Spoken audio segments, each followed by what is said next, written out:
नमस्कार, मैं हूं सत्यपाल और आप देख रहे हैं CWB हिंदी न्यूज। शक संवत 1946 विक्रम संवत 2081 आज आषाढ़ मास के कृष्ण पक्ष की चतुर्थी तिथि और दिन मंगलवार है। तदनुसार अंग्रेजी तारीख 25 जून सन 2024। इसके अलावा 25 जून यानी आज संकष्टी श्री गणेश चतुर्थी व्रत भी है। सबसे पहले आज के मुख्य समाचार। Narnaul court job update. जिला न्यायालय नारनौल में आई चपरासी के पदों पर भर्ती, 8वीं पास करें आवेदन। हरियाणा में नौकरियों में 5 नंबर का बोनस असंवैधानिक करार। सुप्रीम कोर्ट ने राज्य सरकार का फैसला पलटा। सीएम बोले विधेयक लाकर नौकरियां बचाएंगे। हरियाणा में कच्चे कर्मचारियों को पक्का करने का ड्राफ्ट तैयार। सबसे पहले डीसी रेट व एडहॉक वालों को मिलेगा मौका। हरियाणा विधानसभा चुनाव के लिए INLD ने कसी कमर। इन सीटों पर प्रत्याशियों के नाम का किया ऐलान। हरियाणा में आयुष्मान कार्ड धारकों के लिए बुरी खबर, 1 जुलाई से नहीं करवा पाएंगे प्राइवेट अस्पतालों में फ्री इलाज। बताएंगे पूरी अपडेट। वनडे वर्ल्ड कप हार का बदला। भारत ने ऑस्ट्रेलिया को हराया। रोहित ने 92 रन बनाए। 206 रन चेज कर रहे कंगारू 181 पर सिमटे।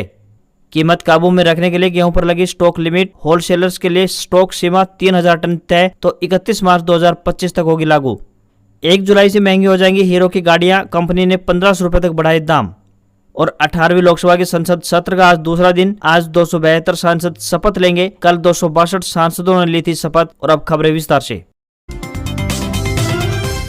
मई के महीने में बारिश ना के बराबर हुई, ऐसा ही कुछ हाल जून के महीने में भी देखने को मिला, जिस कारण जबरदस्त गर्मी पड़ी और लोगों का घरों से निकलना मुश्किल हो गया। बीच बीच में कभी कभार हुई हल्की बूंदाबांदी से मौसम जरूर सुहावना हुआ, लेकिन इससे दिन के अधिकतम तापमान में कुछ खासा फर्क दिखाई नहीं पड़ा। हरियाणा के सोनीपत में सोमवार को दोपहर बाद भद्रात जमकर बरसे। शाम तक यहाँ पर 31.5 mm बारिश दर्ज की गई। इसी बीच भारतीय मौसम विज्ञान विभाग द्वारा नया पूर्वानुमान जारी किया गया है। मौसम विभाग द्वारा दी गई जानकारी के अनुसार मानसून 3 जुलाई तक पूरे देश में आगे बढ़ना शुरू कर देगा। उत्तर पश्चिम भारत के राज्यों जैसे हरियाणा, पंजाब और दिल्ली में बरसने लगेगा। विभाग का अनुमान है कि अगस्त के महीने में ला नीना विकसित होने से अब की बार भारी बारिश देखने को मिल सकती है।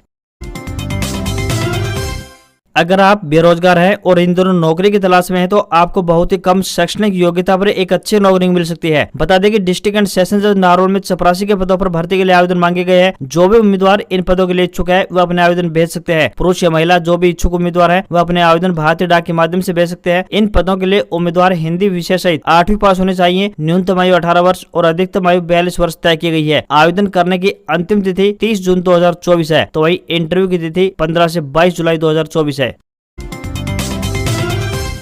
पंजाब एंड हरियाणा हाईकोर्ट द्वारा हरियाणा की सरकारी भर्तियों में सामाजिक आर्थिक आधार पर पिछड़े उम्मीदवारों को अतिरिक्त 5 अंक देने के फैसले पर रोक लगाने के बाद इस मामले को लेकर सुप्रीम कोर्ट में सुनवाई हुई, जहां पर शीर्ष अदालत ने भी इसे असंवैधानिक करार देते हुए हाईकोर्ट के फैसले को बरकरार रखा। सुप्रीम कोर्ट के इस फैसले से हरियाणा की बीजेपी सरकार को तगड़ा झटका लगा है। इसके बाद आनंद फार्म में मुख्यमंत्री नायब सिंह सैनी ने एक प्रेस कॉन्फ्रेंस बुलाकर इस मामले से जुड़ी एक नई जानकारी साझा की है। सीएम नायब सिंह सैनी ने प्रेस कॉन्फ्रेंस को संबोधित करते हुए कहा कि कॉमन एलिजिबिलिटी टेस्ट यानी CET के तहत हरियाणा में जितने भी युवा नौकरी लगे हैं उन पर किसी भी तरह का संकट नहीं है। हमारी सरकार पूरी तरह से युवाओं के साथ खड़ी है। उन्होंने कहा कि हरियाणा बीजेपी सरकार की सामाजिक और आर्थिक नीति अंत्योदय पर आधारित है, जिसके तहत जिन हजारों युवाओं ने नौकरी हासिल की है सरकार पूरी तरह से उनके साथ है। मुख्यमंत्री ने कहा कि सुप्रीम कोर्ट के फैसले से CET परीक्षा पर कोई सवालिया निशान नहीं है। विपक्षी दल कांग्रेस पार्टी इस मुद्दे पर ओछी राजनीति करने पर तुली है। हम रिव्यू पिटीशन या फिर विधानसभा में विधेयक लाकर इसे बरकरार रखेंगे। कांग्रेस CET पर भ्रम फैलाकर युवाओं को विचलित कर रही है। हमारी सरकार ने ऐसे युवाओं को सरकारी नौकरी दी है जिनके घरों में कोई कमाने वाला नहीं था, जबकि कांग्रेस राज में नौकरियां पैसों में बिकती थी।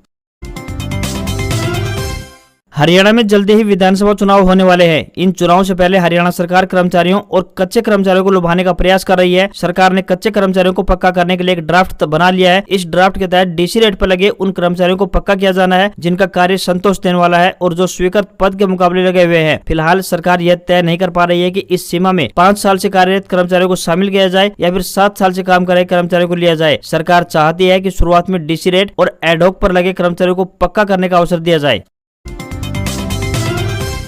लोकसभा चुनाव में करारी हार का सामना करने वाली इंडियन नेशनल लोकदल पार्टी यानी INLD ने विधानसभा चुनाव के लिए अभी से कमर कस ली है। इसी को लेकर सिरसा में पार्टी कार्यकर्ताओं की एक बैठक बुलाई गई थी, जिसमें इनेलो के प्रधान महासचिव अभय सिंह चौटाला और प्रदेश अध्यक्ष रामपाल माजरा सहित पार्टी के कई अन्य वरिष्ठ नेतागण मौजूद रहे। इस दौरान अभय सिंह चौटाला ने कई विधानसभा सीटों पर अपने प्रत्याशियों के नामों का ऐलान कर दिया है। अभय सिंह चौटाला ने पार्टी कार्यकर्ताओं की बैठक में कई विधानसभा सीटों पर प्रत्याशियों के नाम का अनौपचारिक ऐलान किया है। उन्होंने कहा कि यमुनानगर से दिलबाग सिंह, रादौर विधानसभा सीट से श्याम सिंह राणा और बहादुरगढ़ सीट से नफे सिंह राठी के परिवार के सदस्य को चुनाव लड़वाने का काम करेंगे, तो वहीं महेंद्रगढ़ विधानसभा सीट से सुरेंद्र कौशिक को चुनावी रण में उतारा जाएगा। उन्होंने कहा कि वे जब तक चुनाव लड़ेंगे ऐलनाबाद हल्के से ही लड़ेंगे, यहाँ के लोगों से हमारा पारिवारिक लगाव हो चुका है।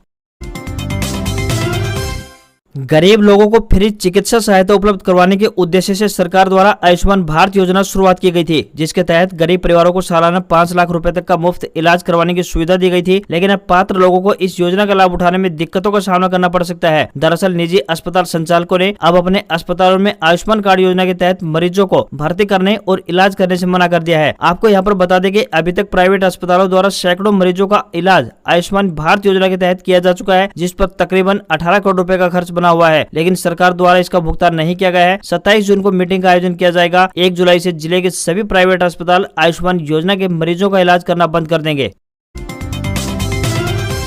हरियाणा कौशल विकास एवं औद्योगिक प्रशिक्षण विभाग ने ITI में लड़कियों को शिक्षा के लिए प्रोत्साहित करने के लिए एक नई पहल की है। इसके अनुसार लड़कियों को 2500 रुपए वार्षिक और 1000 रुपए उपकरण खरीदने के लिए प्रदान किए जाएंगे। लड़कियों को ITI संस्थानों में पढ़ाई भी निःशुल्क यानी फ्री उपलब्ध करवाई जा रही है। ITI में ऑनलाइन आवेदन करने की अंतिम तिथि की बात करें तो 22 जून से बढ़ाकर 25 जून कर दी गई है। ITI में 8वीं, 10वीं और 12वीं कक्षा पास कर रही छात्रों के लिए अलग अलग कोर्स उपलब्ध है। हरियाणा में लोकसभा चुनाव में 5 सीटों पर हार का सामना करने वाली भारतीय जनता पार्टी यानी बीजेपी की नायब श्रेणी सरकार विधानसभा चुनाव में जीत हासिल करने के लिए हर उस वर्ग को रिझाने में जुट गई है जो उनसे छिटक गया था। इसी कड़ी में अब नायब श्रेणी सरकार ने हरियाणा कौशल रोजगार निगम यानी HKRN के तहत कार्यरत 1.25 लाख से अधिक कर्मचारियों को बड़ी राहत प्रदान की है। सरकार इन सभी कर्मचारियों को गृह जिले में ट्रांसफर की सौगात दी है। इस फैसले से कर्मचारियों को अपने परिवार के साथ रहने का मौका मिलेगा और उन्हें घर से दूर रहने पर होने वाले अन्य खर्चों से भी छुटकारा मिलेगा। हरियाणा रोडवेज की बसों में सफर करने वाले यात्रियों के लिए एक अच्छी खबर सामने आ रही है। बता दें कि सूबे में परिवहन व्यवस्था मजबूत करने की दिशा में रोडवेज ने 650 नई बसों की खरीद को लेकर टेंडर प्रक्रिया पूरी कर ली है। इनमें 500 नॉन AC स्टैंडर्ड तो वही 150 AC बसें शामिल है। इन बसों की खरीद के बाद विभाग द्वारा जल्द ही 518 अन्य नई बसों की खरीद की प्रक्रिया शुरू की जाएगी, जिसके बाद रोडवेज बेड़े में 1168 नई बसें शामिल हो जाएंगी। सूबे के परिवहन मंत्री असीम गोयल ने राज्य के सभी बस स्टैंड और डिपो के शौचालयों को चकाचक करने के निर्देश जारी किए हैं। ऐसे में 1168 नई बसों की खरीद के बाद परिवहन विभाग ने बसों की संख्या का आंकड़ा बढ़कर 5395 हो जाएगा। एक दिन पहले ही एक खबर सामने आई कि JJP का बीजेपी में विलय हो सकता है। उस रिपोर्ट में दावा किया गया कि पूर्व मुख्यमंत्री व केंद्रीय मंत्री मनोहर लाल खट्टर के साथ पूर्व डिप्टी CM दुष्यंत चौटाला की दिल्ली में एक मीटिंग हो चुकी है। साथ ही राज्यसभा कोटे से दुष्यंत चौटाला को केंद्र में बड़ा पद और उनके भाई दिग्विजय चौटाला को हरियाणा संगठन में अहम जिम्मेदारी मिल सकती है। इस तरह की खबरें प्रकाशित होने के बाद JJP में खलबली मच गई। इन खबरों का खंडन करने के लिए खुद दुष्यंत चौटाला को सोशल मीडिया का पोस्ट करनी पड़ी। साथ ही पार्टी इस तरह की खबरें चलाने वालों के खिलाफ कानूनी कार्रवाई करने की भी बात कह रही है। लोकसभा चुनाव में हरियाणा में 5 सीट हारने के बाद भाजपा के केंद्रीय नेतृत्व का रुख सख्त हो गया है। विधानसभा चुनाव के लिए बनाए गए प्रभारी एवं केंद्रीय मंत्री धर्मेंद्र प्रधान ने पहली बैठक में ही मुख्यमंत्री सहित मंत्री विधायकों को पार्टी नेतृत्व के मंसूबों को साफ कर दिया है। जिन विधानसभाओं में पार्टी को हार का सामना करना पड़ा है वहाँ बड़े बदलाव किए जाएंगे। सूबे के कुछ शहरी क्षेत्र भी ऐसे रहे हैं जहाँ पर पार्टी को हार का सामना करना पड़ा है। इनमें अम्बाला सिटी, जगाधरी, रोहतक, आदमपुर, सिरसा शहर जैसी कुछ सीटें शामिल है। सियासी जानकारों का कहना है कि लोकसभा चुनाव में मिले फीडबैक के बाद हरियाणा भाजपा में बड़े बदलाव होने तय माने जा रहे हैं। हरियाणा में सरकारी भर्ती परीक्षा में सामाजिक व आर्थिक आधार पर पिछड़े उम्मीदवारों को 5 मार्क्स का बोनस अंक दिए जाने के फैसले पर सुप्रीम कोर्ट ने रोक लगा दी है। सोमवार को दिए फैसले में कोर्ट ने कहा है कि यह असंवैधानिक है। वहीं सुप्रीम कोर्ट के इस फैसले से साल 2023 में निकाली गई ग्रुप C और ग्रुप D में नियुक्ति पा चुके 23,000 युवाओं को दोबारा से एग्जाम देना पड़ेगा। अगर वे पास नहीं हो पाए तो नौकरी से बर्खास्त हो जाएंगे। इन्हें भर्ती वाले साल में ही नियुक्ति दे दी गई थी।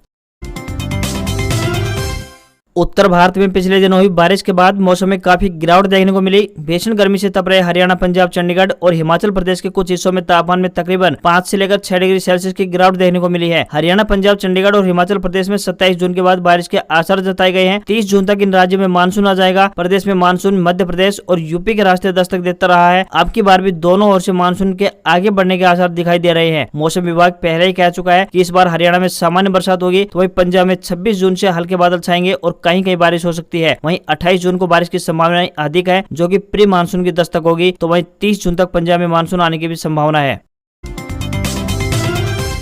वनडे वर्ल्ड कप 2023 के फाइनल में मिली हार का बदला टीम इंडिया ने ले लिया है। वेस्टइंडीज के सेंट लुसिया स्टेडियम में इंडिया ने पहले बल्लेबाजी करते हुए 205 रन स्कोर किए। इसके बाद ऑस्ट्रेलिया को 181 रन पर रोक दिया। कंगारुओं को 24 रन से मात दी गई। तो वहीं क्रिकेट फैंस को इस मैच की हर गेंद ने बांध कर रखा। पहले रोहित की तूफानी बल्लेबाजी, फिर बुमराह और कुलदीप की कमाल गेंदबाजी, अक्षर पटेल का कैच। ट्रेविस हेड को जब तक क्रीज पर थे भारतीय खेमे को चैन की सांस नहीं लेने दी, लेकिन कभी इस पलड़े तो कभी उस पलड़े मुड़ते रोमांचक मैच में टीम इंडिया की जीत हुई। 224 के स्ट्राइक रेट से रोहित शर्मा ने 92 रन बनाए तो 8 6 मारे तो वहीं 7 चौके। इस जीत के साथ ही टीम इंडिया ने T20 वर्ल्ड कप के सेमीफाइनल में जगह बना ली है। सेमीफाइनल में भारत का मुकाबला डिफेंडिंग चैंपियन इंग्लैंड से 27 जून रात 8 बजे से गुयाना के मैदान पर खेला जाएगा।